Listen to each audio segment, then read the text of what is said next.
Assalamualaikum warahmatullahi wabarakatuh.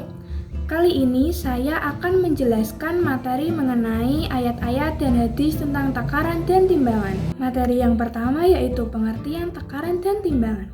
Takaran dalam bahasa Arab disebut juga mikyah atau kail. Takaran berasal dari kata ketakar yaitu menakar.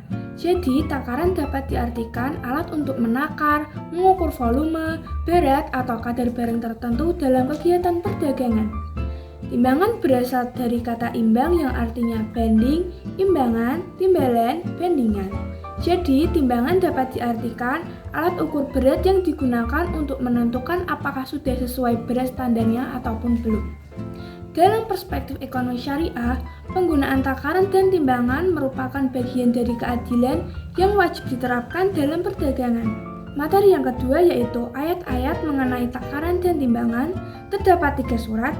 Yang pertama, surat Hud ayat 84. Yang kedua, surat Asy-Syu'ara ayat 181-184. Yang ketiga, surat Al-Mutaffifin ayat 1-3.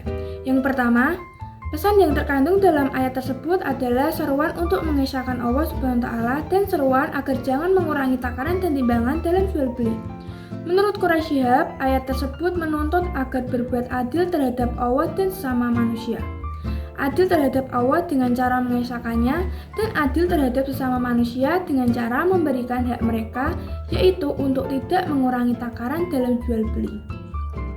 Surat yang kedua yaitu surat Asy-Syu'ara ayat 181-184. Ayat tersebut menjelaskan betapa pentingnya menggunakan timbangan yang adil dan akurat saat berurusan dengan bisnis. Timbangan yang tepat menunjukkan integritas dan keadilan seorang pedagang. Menggunakan timbangan yang tepat menunjukkan bahwa seorang tersebut menghormati hak orang lain dan berkomitmen pada prinsip keadilan dalam berdagang. Allah telah mewajibkan kita untuk menggunakan timbangan yang benar untuk menjaga keadilan dan mencegah kecurangan dalam masyarakat. Surat yang ketiga yaitu surat Al-Mutaffifin ayat 1-3. Ayat tersebut menjelaskan panggilan penghinaan yang diberikan Allah pada orang yang melakukan kecurangan dalam menakar atau menimbang.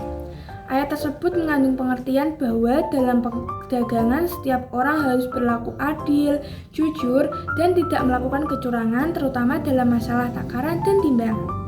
Semua ketentuan yang diatur dalam Al-Quran diserahkan agar manusia tidak merampas hak orang lain karena curang termasuk perbuatan yang dolim. Materi yang ketiga yaitu hadis-hadis mengenai takaran dan timbangan.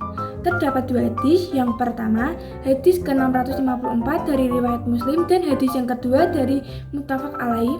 Yang pertama hadis ke-654 riwayat Muslim, maksudnya adalah Rasulullah melarang umatnya berdagang dengan takaran yang tidak jelas, tidak boleh mencampur atau menumpuk antara barang yang sudah jelas takarannya dan yang tidak jelas takarannya.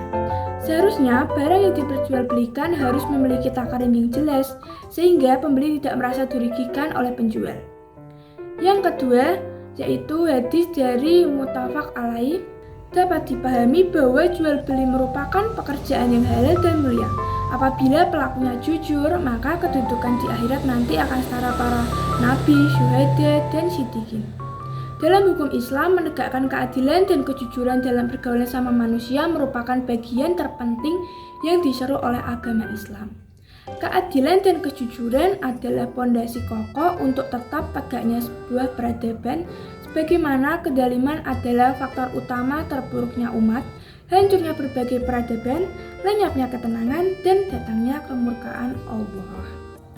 Materi yang selanjutnya yaitu bahaya mengurangi takaran dan timbangan.